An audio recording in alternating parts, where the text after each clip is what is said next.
Rain tapped against the windows of Joe's Diner, a small establishment on the outskirts of Boston, as Penelope Garner stared into her untouched coffee. The steam had long since ceased rising from the ceramic mug, much like the passion that had evaporated from her life. At 34, she was worth billions, ran one of the country's most successful tech companies, and had just been named Businesswoman of the Year by Fortune magazine. Yet here she sat at 10 p.m. on a Tuesday, alone in a vinyl booth, wearing jeans and an oversized sweater that concealed her identity from the world. The bell above the door jingled, and a gust of cold October air swept through the nearly empty diner. A man entered, holding the hand of a little girl with rain-dampened curls. The child's pink backpack was worn at the edges, and her father's jacket had seen better days. They slid into a booth near the front, and Penelope couldn't help but notice the gentleness with which he helped his daughter remove her jacket. "What can I get you?" the waitress asked, her voice carrying across the quiet space. "Could we see a menu, please?" the man asked. His voice was deep and warm. "Daddy, I'm hungry," the little girl whispered, though it was loud enough for Penelope to hear. "I know, Sophie. We'll get you something good, I promise," he replied, brushing a strand of hair from her face. The waitress returned with menus, and Penelope watched as the man studied the prices before turning to his daughter with a smile. "How about we split a grilled cheese and fries? It's pretty big." The little girl nodded enthusiastically. "Can I have a hot chocolate?" The man checked the price and hesitated before nodding. "Sure, princess. It's chilly out there." Penelope felt a pang in her chest. The man was clearly watching every penny, yet trying to make his daughter feel that everything was normal. She recognized the look in his eyes, determination mixed with exhaustion. It reminded her of her own father, who had raised her alone after her mother died, working 2 jobs until his heart gave out when Penelope was 20. When the waitress approached to take their order, Penelope surprised herself by standing up and walking over to their table. "Excuse me," she said softly. The man looked up, and Penelope was struck by his deep blue eyes. "I couldn't help but overhear. I'd like to buy your dinner tonight if that's okay." The man's expression shifted from surprise to a gentle wariness. "That's very kind, but we're fine." "Daddy, what does she mean?" Sophie asked, looking between the 2 adults with curious eyes. Penelope smiled at the child. "I just thought it might be nice to do something kind tonight. I've been sitting over there all alone, and honestly, it would make me happy." The man studied her face. He was handsome in a rugged way, with dark blonde hair and a strong jawline peppered with stubble. His hands, Penelope noticed, were rough, a working man's hands. "I'm Penelope," she said, extending her hand. After a moment's hesitation, he took it. Daniel Evans, and this is my daughter, Sophie." "I'm 6, Sophie announced proudly. Penelope smiled. "That's a wonderful age. Would you mind if I joined you, unless you'd prefer family time?" Daniel glanced at his daughter, who was nodding enthusiastically. "We'd be happy to have you," he said, though Penelope detected a hint of pride in his voice, a man who wasn't used to accepting help. As Penelope slid into the booth beside Sophie, she felt something she hadn't experienced in a long time, the simple pleasure of human connection without agenda or expectation. "So, what brings you out on a rainy night?" Daniel asked as the waitress set Sophie's hot chocolate before her. Penelope considered her answer. "Just needed to get away from my thoughts," she replied honestly. "Sometimes my apartment feels too quiet." Daniel nodded. "I know that feeling, though with this little chatterbox I rarely have that problem." He ruffled Sophie's hair affectionately. "Do you live nearby?" Penelope asked. "About 15 minutes from here. We just moved to the area 3 months ago for my new job. I'm a construction foreman." "And I go to Westridge Elementary," Sophie added, chocolate mustache forming on her upper lip. Daniel gently wiped it away with a napkin. "Sophie's mom passed away 2 years ago," he explained quietly. "We moved for a fresh start." Penelope's heart ached for them. "I'm sorry to hear that." "Thank you," Daniel said. "It's been tough, but we're making it work, aren't we, Soph?" The little girl nodded. "Daddy makes the best pancakes." "They're shaped like animals," Penelope laughed. "That sounds wonderful." "And what do you do, Penelope?" Daniel asked, the question she always dreaded. She could lie, but something about Daniel's direct gaze made her hesitate to be anything but honest. "I run a technology company," she said, deliberately vague. "That sounds exciting," Daniel replied. "Is it local?" Before she could answer, Sophie gasped. "You look like the lady on Daddy's phone, the one in the business magazine." Daniel glanced at his daughter in confusion, then back at Penelope. Recognition slowly dawned on his face. "You're Penelope Garner, from Garner Tech." Penelope nodded, feeling exposed. "Guilty as charged." "I read about your renewable energy initiative last week," Daniel said, surprising her. "The solar panel project for low-income neighborhoods. It's impressive work." "Thank you," she replied, touched that he knew about her company's charitable work rather than just its profits. "It's a project close to my heart." Their food arrived, and as they ate, Penelope found herself relaxing. Daniel was intelligent and thoughtful, asking questions about her work that showed genuine interest. Sophie entertained them with stories about school and her dream of becoming an astronaut. "Space is really big," Sophie explained seriously, "and I want to see all of it." "That's an ambitious goal," Penelope said, equally serious. "I think you'd make an excellent astronaut." As the evening progressed, Penelope learned that Daniel had been working extra shifts to save for Sophie's upcoming birthday party. His ex-wife's parents had been helping financially, but they'd recently cut back, claiming Daniel should be self-sufficient by now. "They never approved of me," Daniel admitted. "I wasn't sophisticated enough for their daughter. Even now, they remind me that Eliza would have wanted better for Sophie." "That's unfair," Penelope replied, indignant on his behalf. "It's clear how much you love your daughter." Daniel's eyes softened. "She's everything to me." When the check came, Daniel didn't protest when Penelope paid it, though she could tell it wasn't easy for him to accept. As they prepared to leave, the rain had turned into a downpour. "Do you have a car?" Daniel asked. "I'd be happy to walk you to it." "Actually, I walked here," Penelope admitted. "My apartment isn't far," Daniel frowned. "It's pouring. Let us give you a ride home." Penelope hesitated. Getting into a car with someone she just met went against every safety rule, but something about Daniel made her trust him. She accepted, and they dashed through the rain to his modest sedan. The interior was clean but well-worn, with a booster seat for Sophie in the back. As Daniel drove following her directions, Sophie yawned from the back seat. "Daddy, can Miss Penelope come to my birthday party? She's nice." Daniel glanced at Penelope. "That's probably not something Miss Penelope would be interested in, sweetheart."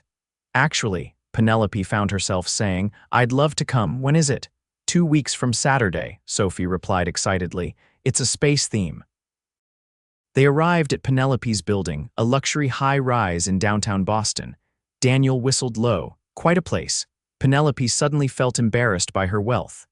"Thank you for the ride," she said. "Thank you for dinner," Daniel replied, "and for making our evening special." Penelope wanted to say something more but wasn't sure what. Would you like my number? In case you need to tell me about the party details." Daniel's smile was warm. "I'd like that very much."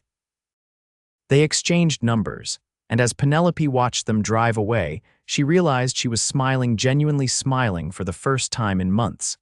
The next day, Penelope found it hard to concentrate on work. Her thoughts kept drifting to Daniel and Sophie. Around noon, her phone buzzed with a text message. Sophie insisted, "I thank you again for dinner. Hope your day is going well." Penelope replied immediately, "My pleasure. Having a hectic day, your message was a welcome break." Over the next week, they texted daily. Daniel shared funny stories about Sophie, and Penelope found herself opening up about the pressures of her work. She learned that Daniel had put himself through night school to get his contractor's license while working days as a laborer. He'd been married to Eliza for 8 years before cancer took her. Now he was juggling work, parenthood, and grief, yet still managed to maintain his kind spirit. On Friday, Penelope made an impulsive decision. "Would you and Sophie like to join me for lunch tomorrow? There's a place by the harbor with great sandwiches." Daniel's response came after a slight delay. "We'd love to, but I have to warn you, Sophie hasn't stopped talking about you all week." They met at the waterfront restaurant the next day. Sophie ran to Penelope with an exuberant hug that caught her off guard. Daniel looked apologetic, but Penelope just laughed, hugging the girl back. I brought you something, Penelope told Sophie, pulling out a small gift bag. Inside was a book about women astronauts. Sophie's eyes widened. Daddy, look, real astronauts. That's very thoughtful, Daniel said, his eyes meeting Penelope's. Thank you. After lunch, they walked along the harbor, Sophie skipping ahead while Daniel and Penelope walked side by side. When Sophie became distracted by a street performer, Daniel turned to Penelope. I want to be honest with you, he said. I can't offer you fancy restaurants or lavish gifts. My life is about work and Sophie right now. Penelope stopped walking. Daniel, do you think that matters to me? I think it should, he replied. You're used to a different world. A lonely world, Penelope said quietly. Do you know what I was doing the night we met, hiding from my life? I was supposed to be at a networking event, but I couldn't bear another evening of shallow conversations and business pitches. Daniel studied her face. You seemed sad. I still am sometimes. I built this company from nothing after my father died. He left me with debt and a half-finished invention in our garage. I turned it into a billion-dollar company, but somewhere along the way, I lost myself. The only people who want to know me want something from me. I don't want anything from you, Penelope, Daniel said softly. I know, she replied. That's why I like being with you. Sophie ran back to them. Can we get ice cream? Daniel smiled. Sure, princess. As they ate their ice cream, sitting on a bench overlooking the water, Penelope felt a contentment she hadn't experienced in years. Sophie had chocolate smeared on her cheek, and Daniel's eyes crinkled with laughter as he teased his daughter. Without thinking, Penelope reached out and wiped the chocolate from Sophie's face with her napkin. Daniel caught her eye, and something passed between them, an acknowledgement that this felt right, this unlikely trio enjoying a simple afternoon together. The next week flew by in a flurry of texts and a midweek dinner at a family restaurant where Sophie proudly showed Penelope her latest art project. By the time Sophie's birthday party arrived, Penelope felt like she had known them for months rather than weeks. The party was held in Daniel's modest backyard. He had transformed it into a space wonderland with handmade decorations and a small bounce house he'd borrowed from a friend. 8 children from Sophie's class ran around in astronaut helmets while parents chatted nearby. Penelope arrived with a telescope, a gift that made Sophie squeal with delight and throw her arms around Penelope's waist. This is the best birthday ever, Sophie declared. Daniel approached, looking handsome in a simple button-down shirt. You didn't have to bring such an extravagant gift, he said quietly. I wanted to, Penelope replied. Besides, every future astronaut needs a telescope. As the party progressed, Penelope noticed how the other parents seemed wary of her.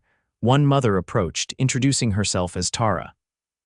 So how do you know Daniel? She asked, her tone suggesting more than casual interest. We met at a diner, Penelope replied honestly. Interesting, Tara said. Daniel's been through a lot, Sophie too, they're both quite vulnerable. Penelope understood the protective message. Daniel is one of the strongest people I've ever met, she replied. And Sophie is lucky to have a father who loves her so completely. Tara seemed surprised by Penelope's sincerity. Yes, she is, she agreed. We all look out for them. Daniel wouldn't take help from anyone after Eliza died, even when he was working himself to exhaustion. That sounds like him, Penelope said, watching as Daniel helped one of the children with a space-themed game. After the other guests left, Penelope stayed to help clean up. Sophie fell asleep on the couch, exhausted from the excitement. As Penelope and Daniel worked side by side in the kitchen, their hands brushed, sending a current of electricity through her. Thank you for today, Daniel said. Sophie had an amazing time. So did I, Penelope replied. Your friends seem nice, protective of you, Daniel smiled ruefully. They saw me at my lowest after Eliza died. I wasn't always the best at accepting help. I understand that, Penelope said. I'm the same way. They finished cleaning in comfortable silence.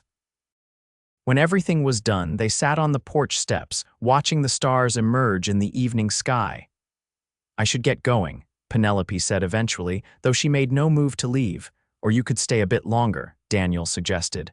I make a decent cup of coffee. Penelope looked at him in the soft porch light. "Daniel, what are we doing?" He understood her question. "I'm falling for you," he said simply, "but I come with complications. A child, a mortgage I can barely afford, a heart that's still healing." Penelope reached for his hand. "And I come with a company that demands all my time, trust issues, and no idea how to be part of a family. But I'm falling for you too." Daniel leaned forward, his hand gently touching her cheek. When his lips met hers, Penelope felt the walls around her heart begin to crumble. The kiss was tender, a question rather than a demand. When they pulled apart, Daniel's eyes were serious. "I need to be careful for Sophie's sake. She's already attached to you." "I would never hurt her," Penelope promised. "Or you." In the weeks that followed, Penelope found herself restructuring her life to make room for Daniel and Sophie. She delegated more at work, started leaving the office by 6, and spent weekends with them, simple activities like hiking, visiting museums, or cooking dinner together in Daniel's kitchen. One evening, as they prepared dinner while Sophie worked on homework at the kitchen table, Daniel brought up a concern. "Your board meeting is next week, right? The one about the European expansion," Penelope nodded. "It's a big decision. If we expand, I'll need to travel there regularly for at least the first year." Daniel concentrated on chopping vegetables. "That makes sense. But I'm not sure I want to anymore," Penelope admitted. "A month ago, I was convinced it was the right move. Now I'm questioning if more growth is what the company needs." "What's changed?" Daniel asked, though his eyes suggested he already knew. "Me," Penelope replied. "My priorities." That weekend, they took Sophie camping. As they sat around the campfire, Sophie roasting marshmallows with intense concentration, Penelope watched Daniel. He was teaching his daughter the perfect technique for a golden marshmallow, his patience and love evident in every gentle instruction. "I never went camping as a child," Penelope told them. "My father was always working. When he died, I threw myself into building the company thinking success would fill the emptiness. It never did." Daniel reached for her hand. "It's never too late to create new memories." That night, with Sophie asleep in the tent, Daniel and Penelope sat under the stars, wrapped in a blanket against the autumn chill. "I love you," Daniel said, the words simple but profound. "I didn't expect to feel this way again, but I do. I love how you listen to Sophie's endless stories without checking your phone. I love how you bring the same intensity to building a sandcastle as you do to running your company. I love that you really see me not as a charity case or a single dad to be pitied, but as a man." Tears filled Penelope's eyes. "I love you too, and Sophie. You've shown me what's been missing in my life: connection, family, purpose beyond profit margins and stock prices." They sealed their declarations with a kiss, the campfire crackling beside them. When they returned from camping, reality intruded. The board meeting loomed, and Penelope was torn. The European expansion had been her vision for years, but now she questioned whether she wanted to spend months away from Daniel and Sophie. The night before the meeting, Penelope invited Daniel to her apartment for dinner after Sophie was asleep with a babysitter. It was the first time he had visited her home, and she watched nervously as he took in the minimalist luxury of her penthouse. "It's beautiful," he said. "But it doesn't feel like you." "What do you mean?" Penelope asked. Daniel gestured around. "There are no personal touches, no photos, no mementos. It feels like a hotel suite." Penelope realized he was right. "I've never really made it a home, I'm always working." "You deserve more than work, Penelope," Daniel said, taking her hands in his. They discussed the board meeting over dinner. Daniel listened as Penelope outlined the expansion plans and her concerns. "What does your heart tell you?" he asked finally.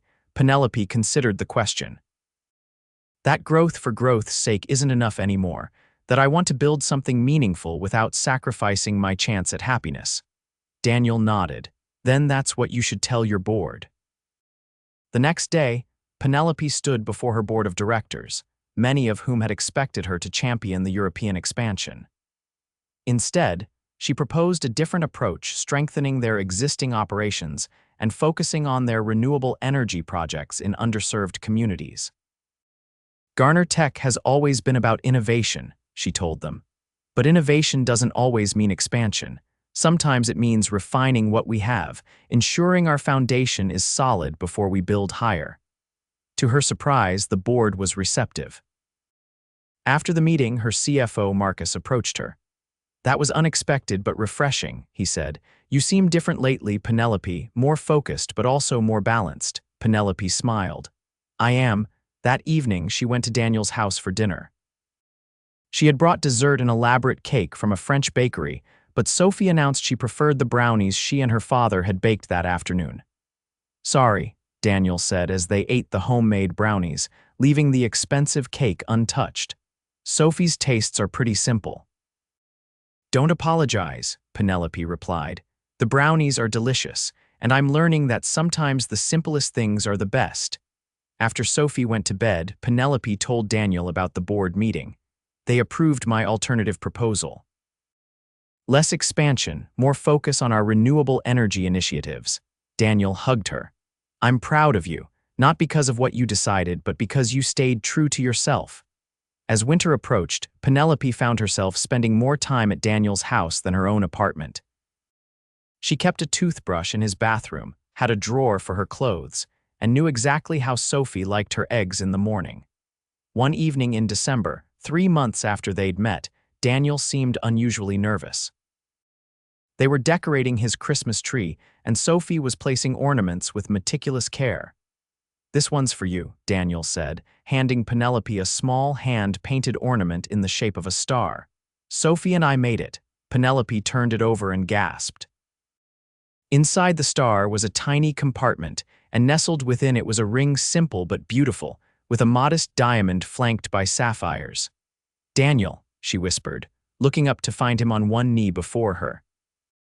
"Penelope Garner, you walked into our lives when we least expected it but needed it most. You've brought joy and love back into this house. Sophie and I both love you, and we want you to be part of our family officially. Will you marry me?" Sophie stood beside her father, eyes wide with anticipation. "Please say yes," she whispered. "I already told my teacher I'm getting a new mom for Christmas." Tears streamed down Penelope's face as she nodded. "Yes," she managed to say. "Yes to both of you." Daniel slipped the ring onto her finger, then lifted her into a spinning hug that made Sophie giggle with delight. As they celebrated with hot chocolate and cookies, Penelope realized how much her life had changed in just 3 months. "I was thinking," she said as Sophie arranged cookies on a plate. "My apartment lease is up next month. Would it make sense for me to move in here? Or perhaps we could look for a new place together?" Daniel considered the question. "This house has a lot of memories, some painful, some beautiful. But I think we should create our own space, somewhere new for our new beginning." They found a house halfway between Daniel's job site and Penelope's office, a charming colonial with a big backyard for Sophie to play in.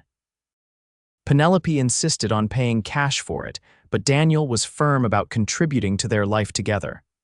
"I'll handle the renovations," he said, "and the mortgage would have been my half."